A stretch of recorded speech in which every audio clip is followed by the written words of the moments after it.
Coming up next. Nope. Welcome to Booking It. Today's episode will be the Iliad Part 3, books 5 through 12.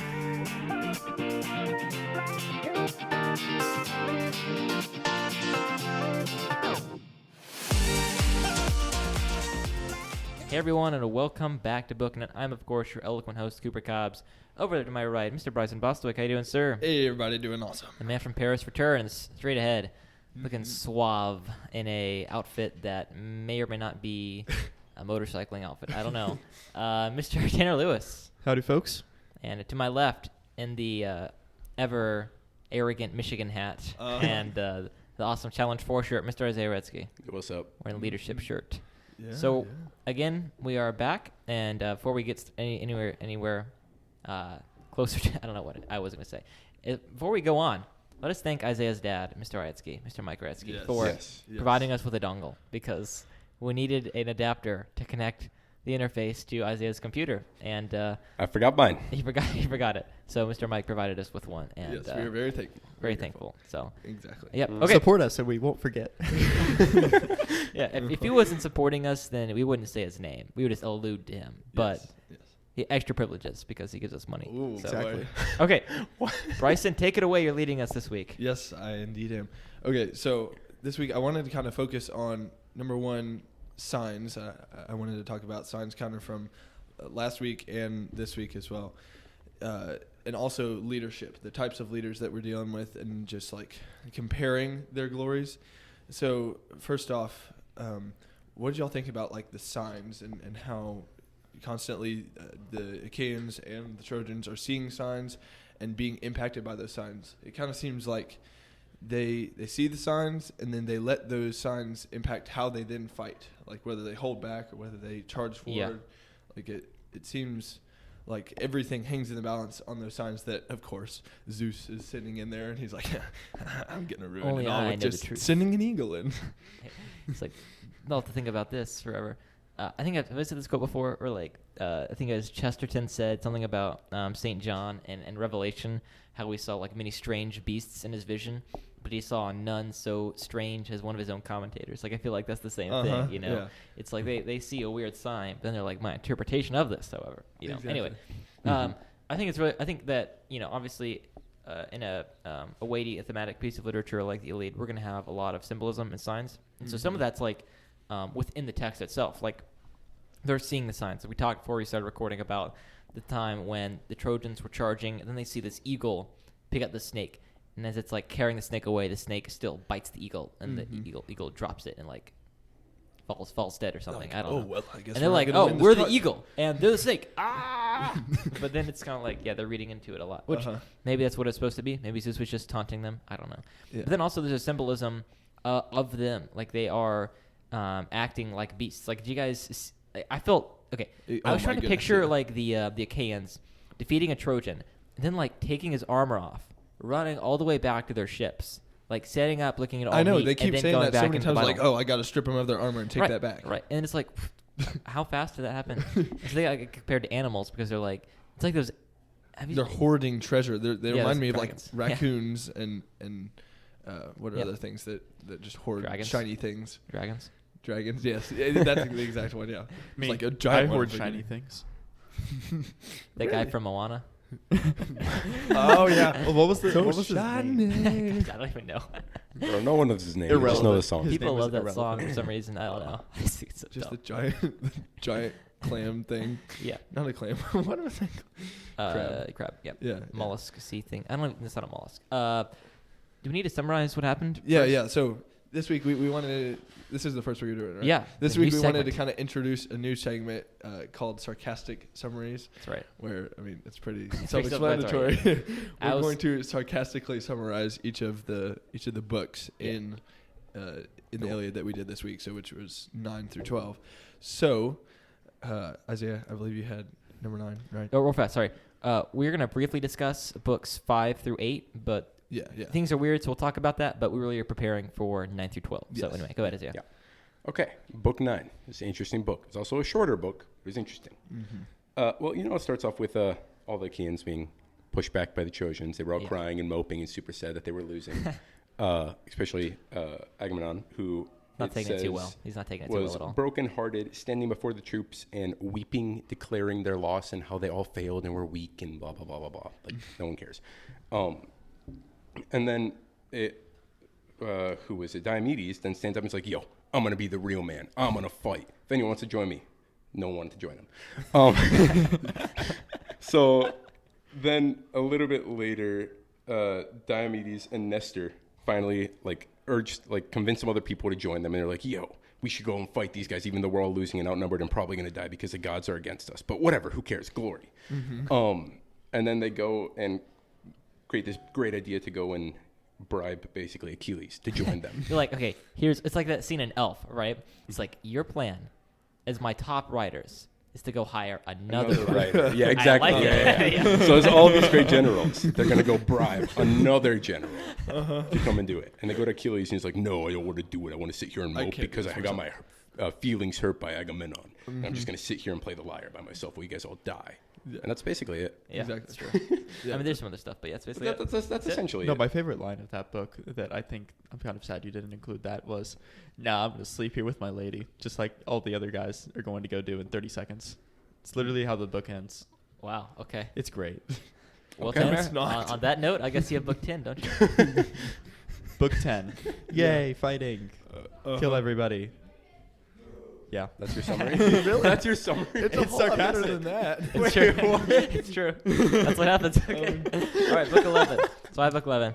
So book 11 kind of starts off the same way as book 10. Yay, fighting, fierce. By the way, like so many books open up with like a new description of dawn. So like we have another description of like dawn. Anyway, as the Iliad says, many brains splatter forth in this book. So anyway, Agamemnon is like being a beast, and he like about to kill these two people, and they're like, "Have mercy, bro."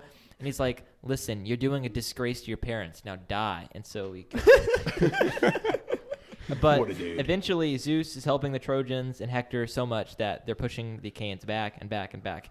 And as they're getting closer and closer to the Achaean ships, Achilles is like what I call disinterestedly he's interestedly watching, but trying to make it seem like he's disinterested. It's like we all walk by and our sisters are watching Frozen, but we don't have anything better to do, and so we're just kind of like watching Frozen, like acting like we don't care, but like kind of invested in the story. That's kind of what's going on with Achilles. Right? That's a perfect description. I thought it was like, that's brilliant. So Achilles is like trying to like pretend he doesn't care, but he like kind of cares because he wants to have glory, and he wants to like. He's like, "Are they doing bad enough Right, that I they can doing finally bad come enough back?" that I can have the most glory. Yeah. Anyway, so he's watching, right? And then he's like, "Oh, that guy on that stretcher over there, Patroclus, bro.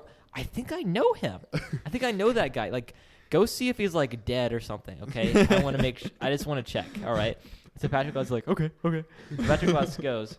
So the guy's like name is like Machaon. Here, I want to like read what Achilles says, 'cause that's Wasn't he the fun. guy that healed Menelaus earlier? Menelaus? Maybe. Menelaus. There's so many names. Okay. Yeah. So many names. Yeah. Yeah. He's like, "I got no sight of the man's face since the horses were tearing forward and swept on by me." In other words, he's like, "I couldn't see him very well. So, like, I'm going to stay here. All right, but you go." Anyway, he goes, and on the way, he's like, "Hey, Nestor, what's up, bro?" Nestor's like that old horse guy.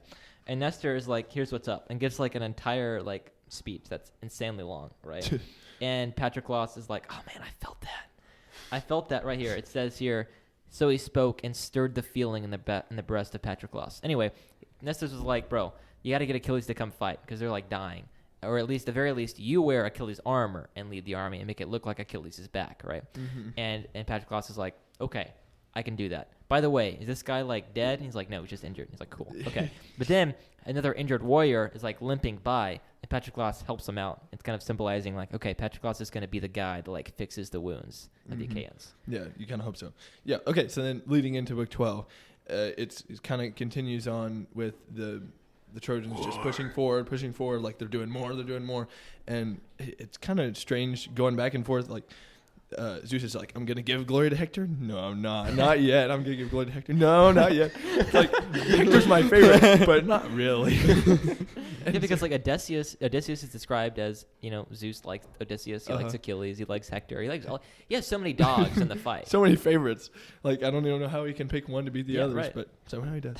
Eventually. That's why they keep going back and forth. I mean, he's got, okay, this is kind of crude, but he's learned a lot of that way with, I guess, polygamy. So Yeah. one of the many faults of Zeus. Oh my goodness, so many faults in all these guys. But so then he's like, okay, well, it's not working, and Odysseus has another moment, and he's like, oh, I'm gonna. Well, no, but by this point, I think Odysseus is already out of the fight. Right, because Odysseus, Agamemnon, and Diomedes had all gotten injured. Yeah, they all got hurt, and Weaklings. eventually, because like Diomedes especially has just been getting hurt and hurt and hurt, and he just keeps going. It's like He's like that the football guy does player, not like die. is awesome for like a little while, then tears his ACL. Like out of all the things that His kill him. Achilles heel on it. Uh-huh. No. Well, almost. Like Aaron Rodgers, like epic, and then like ruptures his Achilles heel. No pun intended. Yeah, tis merely a flesh wound. Yes, Yeah. yes. Yeah. Yeah. So then eventually, and I think he actually is this guy actually Sarpedon? Is he actually Zeus's son? It says Zeus's son, Sarpedon, his own son. But maybe Zeus maybe had that's a just lot of sons. I yeah. don't know. He probably He could does have have a lot of sons. Yeah, you so it know, could have if you were been- to look at the genealogy, you would see that he has many. one of Zeus's many sons. Then Zeus is like, well, I'm gonna give him glory right now, not you, Hector. You'll have to wait. And so he's like, well, I'll give him the ability to. And he goes up to the rampart and he just tears it down. Yeah. He's just like, let me grab it. And he brings it straight down. It's like one guy just in the middle of it all. Oh, I can do this myself. Why have y'all been fighting over this for so long? Yeah. But then eventually Sarpedon brings it down, and then Hector is like, okay, well, I can finish this off. And Hector eventually gets glory in that one chapter. But yeah, that's the end of book Yep. 12. The Trojans keep pushing. In summary, I want glory. I won't give it to you. I want glory. No. Yeah, it's like a. With a It's lot like of other it's like stuff one of in those between. like tulips or not tulips, daisies, where he's like, I will give glory to you. I will not give glory. Yeah, exactly. Yeah. Yeah. Okay. Well, yeah. Jumping off of that, kind of like digging in more to the glory of these men. And I know that's going to be a constant theme as we're talking Yeah, right. through the Iliad. We're just going to keep going Yes. back to it. But I wanted to kind of compare the different types of glory that each of those men had, especially the ones that are okay. Well, I'll just go into it. What is it? So we have one man who is constantly talking about faded glory, talking about his glory in the past. That's Nestor. Right. Nestor is just like, man, if Extensively. only I was young again. If only I could fight just like I used to. The glory days. Yeah, exactly. And just, okay, Quite literally. faded glory. We have faded glory there. And then we have unused glory. We have people who are just like holding back and not willing to use their glory at all. And that's, for the Trojans, that's Paris, at least for a long while in the book. We see a little bit of action from Paris here, but Yeah. Not Because at time. one point he's like described as like leading a charge, right? yeah. Yeah. But even so, it's like with a bow and arrow and like Yeah. from the back. Right, 'cause He's he still shoots- hiding. Okay. The way a friend described it to me was he shoots Diomedes in the foot and gets happy. It's I like got something. He's like, I did something. That's exactly what Yes. happened. I'm not purely passive. Which, by the way, we didn't talk about that, but in like book 6, when Hector comes into the city, Yeah. he talks to Helen, and she's like, "Yeah, he's kind of lame, but Mhm. whatever." Like, Well, he's and hot, then so. even as they're leaving, as Hector and Paris are leaving Troy, he specifically tells him, "You're a good fighter. Like, Right. you are a good fighter. Right. You just don't want to fight. Like, what is wrong with you, man? You're completely rejecting your whole And calling." that is added to the fact that like that beautiful scene where Hector talks to his wife. He's a Mhm. great fighter, but he's gonna never see his family again because he's trying to do his duty to make up for his brother's. Yeah, his brother's sin, his Incompetence. brother's fault. Yeah.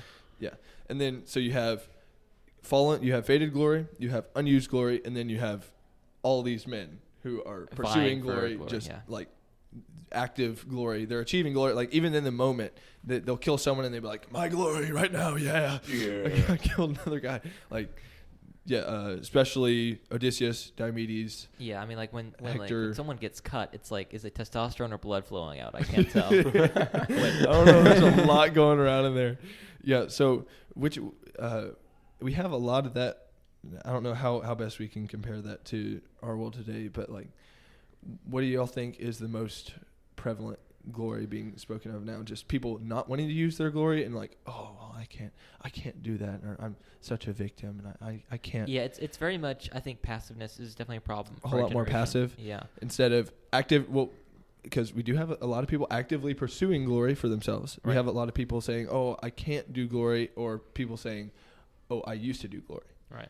Or trying to like give like an excuse for not having like success, that kind of thing. You know, like, oh, it's circumstances around me. I was born this, I was born that. It's someone else's fault. Circles. Never my fault. Right.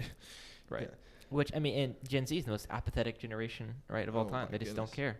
It's kind of like Paris, just on the far end of doesn't give a flip about his city, about his glory, about anything, you know. So. Yeah. So then I wanted to kind of also go through all of life for these guys has led up literally to death. They're just like, I can't wait for the moment where I finally get to die for glory. Right, and you might as well kill as many people along the way before I get there. Yeah, exactly. So Multiplies. How do it's compounding? They tend to take it pretty lightly, I think. Just death. Yes, they go into it and they've worked their whole lives for this moment to die in a battle, winning glory, and they're just like, oh, I died.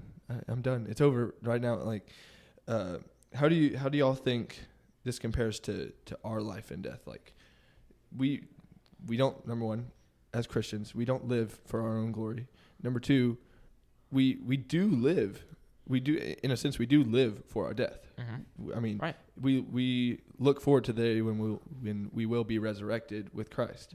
So to die is gain, yeah. Exactly. We look forward to dying one day because that is our final resurrection. That is when we truly become everything that God has meant us to be, and that's when we get to see Christ.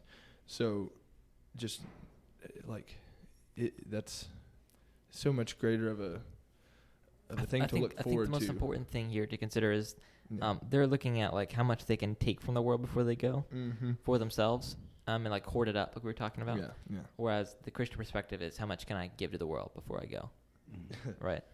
Exactly. Like, Philippians 2, Christ did not count equality with God a thing to be grasped, but emptied himself, taking on the form of a servant. Like, that's what we do in everyday lives. We don't consider our affluence or our achievement something to be grasped, but humble ourselves every day, die to ourselves to give to the world instead of take from it. Yeah. Whereas the Greeks, their entire ideology and religion was, we can take everything that we accumulate from this earth to the next. Yeah. Or maybe we can't, but in this world we'll be remembered and glorified. So as such, live eternally. Either or. Oh yeah, and then there was like that. I don't know if Bryson touched on this. I think it was book 12, where we had like the two soldiers give speeches. They're like, "Why are we doing this, bro?" Yeah. Here it is. This is book 12, 310. Line 310 in my translation. Glaucus, why is it you and I are honored before others with pride of place, with the choice meats and the filled wine cups in Lycia? And all men look on us as if we were immortals, and we are appointed a great piece of land by the banks of Xanthos, good land, orchard and vineyard, and plough land for the planting of wheat. Therefore it is our duty on the forefront of the Lycians to take our stand and bear our part of the blazing of battle, so that a man of the close-armored Lycians may say of us, indeed, these are no ignoble men who are lords of Lycia, these kings of ours who feed upon the fat sheep and appointed and drink the exquisite sweet wine, since indeed there is strength of valor in them, since they fight in the forefront of the Lycians. Man, supposing you and I, escaping this battle, would be able to live on forever, ageless, immortal. So neither would I myself go on fighting in the foremost, nor would I urge you into the fighting where men win glory. But now, seeing that the spirits of death stand close about us in their thousands, no man can turn aside nor escape them. Let us go on and win glory for ourselves, or yield it to others. And then they just like look at each other and they just yell and charge into battle. Basically, it's why are we honored as fighting men? Well, it's because we can win our glory. And they go and win their glory. Up to the mic. You were just reading about something similar. There's some small glimpses of that in there, like the philos part of where a brother dies, whether it's a real brother or not brother, but a brother dies, and then another comes over and is like, you killed the brother, and I'm going to stand for his glory. Like, I will go and stand for his glory as well. And so they're like, okay, fine, I'll kill you too, right? But their philos is evident. So there's some small glimpses of that sacrificing for another. And you kind of want more of it, and you wish more of it would come through. And yeah, you kind of do almost rejoice when you see a whole and a true glory, actually. Or not completely whole, not completely true, but a more selfless glory, I guess I'm saying. Yeah, and I think that feels evident in Achilles' chapter because he seems like he's going to go home the next day. Then he ends up staying, And Patroclus is moved by Philos at the end of Book 11 as well. So you're right, there are remnants of Philos that are evident. Mm-hmm. I just kind of wanted to touch base, where are we on characters? Who is our favorite character at this moment right now? Because I really thought I liked Hector up to this point, but for some reason I don't. What do you mean, Book 6? I Hector's can't- fire, bro. I can't explain why. Just like the the man way in the that Homer city. has written it, I don't. It's not because I just want him to lose for some reason. Why, bro? Just that's the way the book is written, and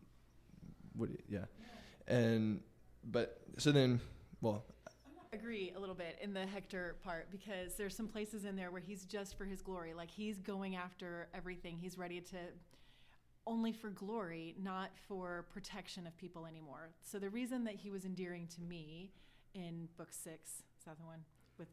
Yeah, Book 6. In book 6 with his wife is because he was for the protection of people altogether. Of the city, yeah. And now that there's where they're tearing down, like they're at the ship's edge and they're ready to light everything on fire, he's vengeful, maybe? his cry isn't for the people anymore, for my city. It's for me. Yeah. I wouldn't say I don't like him. I would just say that he is less endearing to me at this point.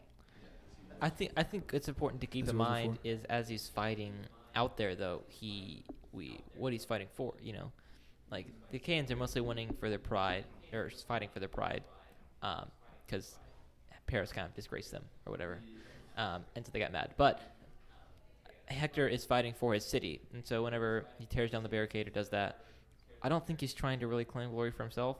Maybe he is in the heat of the battle, changes men, and I'm sure that's something that changes. But also he's fighting for his city. And so I think we have to keep that in mind when reading his passages in the battle. Yeah. So, but Yeah. I get it. I So- think it's both. Yeah. Like he is fighting for his city, but also he gets glory from protecting his city. So Yeah. like he's Yeah. fighting to protect all the people, but also in the same sense fighting to get the glory from protecting all the people. At least that's what I It's think. like I might as well get some my own glory while I'm at it. Exactly. So is Hector y'all's favorite character at this point? I mean, who else is Yeah, who else? We got Achilles I mean, moping. Nestor, Patroclus, like what's no. I mean, for a while I was really liking Diomedes there. Oh yeah, true. His just Strength. all I mean- out. Yeah. Odysseus is kind of an underdog, Like we'll see what happens with him. I don't know. Yeah. My favorite character. Maybe the Odyssey will turn us around for him. My favorite characters right now are all 4 of the kids that were like, "My dad has money. What? Which one? What? Don't kill me. My dad has money." Oh, Oh, All yeah, 4 of them. And then Agamemnon is like, you dishonor your father. Uh-huh. No, there were Die 4 of with them honor. because there was Agamemnon did that one, and then Odysseus and what was his? Oh yeah, there were like there were a couple of Oh, the yeah, kids yeah, that the- said like The spy. pretty close to It was Oh yeah, the spy. Dolan. That was what happened in book 10, right? Yeah. Because they went and spied on the camp and like slipped. Marauding The through part night. that you didn't say? Yeah, there's like a mission they went on. Well, yeah, they killed them. Oh, yeah, but whatever. that's like Okay, once again a part yeah, of my you're right. sarcastic comment. Hector sent like a guy to go spy. Yeah. And then Odysseus and Diomedes meet him and are like, Tell us everything you tell know. us everything you know. Which He's is like, okay, well. I know. And he's like, we're gonna kill you anyway. He's like, oh, dang it. It just completely blew me away that Hector would choose someone like that to just go send out. And he's like, oh yeah, I'll give you all of these glorious things, and he doesn't even realize I'm probably picking one of the most faithless guys I have. Yeah. Yeah. It's like, just tell him everything. Just go tell him everything. In some of those parts, I think Diomedes is funny. Like he's funny in the way that he interacted with, what was his name? Dolan. Dolan. I think that's what it was. The No the idea. spy The dude. spy, Yeah. yeah. Guy. Yeah. But then they turns around and kills him anyways. But he was funny the way that he was interacting with him. Because we kind of see the irony, and from our point of view. So Yeah, exactly. So but leading into that, something that leads into that is I think it's at the end of book 9, leading into book 10. It's Agamemnon and Menelaus both can't sleep. They yeah, it's a common theme too. yeah. Everyone else seems to be in bed sleeping peacefully, except Menelaus and Menelaus, yeah. Menelaus. Sorry, I keep You're saying good. You're good. These names are weird, bro. Menelaus and Agamemnon. Why? like, what unrest do you think is in the hearts of both of those men? Yeah. It's going to be different. At least I think it will be. What do y'all think? What do you think is the unrest in their hearts? Cooper's looking at me like he wants me to answer, and I have no idea what I'm going to say. Yeah, Isaiah, Tanner. Huh? What do y'all think is the difference between the unrest in Agamemnon and Menelaus at the beginning of Book 10, I think? Because they're weak men. I don't know. Well, we kind of see, especially for Agamemnon, he probably feels guilt, for one. He probably is just he's completely like just passing on every one of the responsibilities he has to someone else. Yeah. Right. It's just he doesn't do anything hardly. There is one point where he charges into the battle line and he gets hurt within like 30 seconds, but like he just is constantly passing off his responsibilities to someone else. And then Menelaus, we have this guy that he's pursuing, Paris, that he's wanted to just destroy for a long time, and Paris just keeps like disappearing. He's just like, oh, I'm gonna go hide. Right. I'm gonna go run away. Diomedes has that thing with Hector too. Like Hector keeps like jumping in and out of his chariot. It does. Diomedes is like, stand fight, bro. I know, because Diomedes keeps thinking, oh, I can get him now. Now. And you're kind of led to believe that Diomedes could, in his wrath at that point, probably could beat Hector. Maybe. But the gods shield Hector and they get him away, and he's a fanboy. He's safe one more time. Yeah. So Agamemnon and Menelaus's unrest. Menelaus is probably a whole lot more just, a whole lot more understood. He's not very present. So no, not terribly. Yeah, we kind of do follow Diomedes and Odysseus a little more and tend to like them better. But yeah, so wrapping up, I wanted to just say something about like this whole world of what's it called? When you believe in multiple gods. Oh, polytheism? Yeah, in polytheism, where they're constantly putting all their faith in these different gods. If they choose one, they're immediately like casting away the other one and making them turn against them. And it's just like they constantly are at war with each other. Just why the unity of the Trinity is such an important exactly, thing. And that makes it a whole lot more beautiful. They should just fight for for Zeus, honestly. Just like only fight for Zeus. Why? Because then Hera like seduces him later on, right? So even Zeus has his weaknesses. He's not infallible. Really? Okay. valid. Yeah. And also like there's this thing of like even Zeus doesn't have like that much control. Like there's fate that's like this impersonal deterministic force that's like going to deter like it doesn't seem like the gods have decreed Hector's death or Achilles' death, but it's going to happen. It seems like fate has to kind of decreed it. Yeah. I don't remember them ever saying that. Yeah. Yeah. So it turns out that it turns out that there's many problems with the worldview, but yeah, exactly. And we have a greater God, a much more loving God, and it's just amazing to live under a God that loves us so much, and that we aren't just completely being tossed every which way. But I think that will wrap us up for this episode. That's it. I gotta head out, guys. So Isaiah, Tanner, Bryson, finish it off. Okay, Bye-bye. folks. I trust you guys. Yeah. That's a mistake. Oh, can you really do that? Yep. Well, guys, thank you for listening. If you cannot support us in any way, speaking of, where would somebody go to support us? Well, if they want to support us, they can go to patreon.com/bookingit, and yeah, they can support us on any of our tiers there That are $5 and up. Exactly. If you want to shout. For a shout out, which is what we're about to do. Yes. This is why Cooper doesn't trust us to do these things. What? We're doing a shout out? If you can't support us for any reason, please make sure to like and review. Rate us on your favorite podcasting app. We also now have an Instagram page and a website. Both of them are linked in our description below, along with a link to go support us. But anyways, down to donor shout-outs. Now, I'm going to say the donor, and you are going to shout them out. Really? I know. It's magical. Fancy. Nana. Nana. Van Pappy and Wayla. Van Pappy and Wayla. Isaiah's grandparents. My grandparents. Grandparents. Let's go. Mr. Mike and Miss Laura. Mr. My Michael's parents. Laura. Anna. Anna. Emily. Emily. Keenan. Keenan. Thank you. Howdy. Woo, howdy. And Miss Jenny. Miss Jenny. Miss Jenny. Well, Thanks, y'all, guys, for donating. thank you all for supporting us. And until then, Keep on booking it.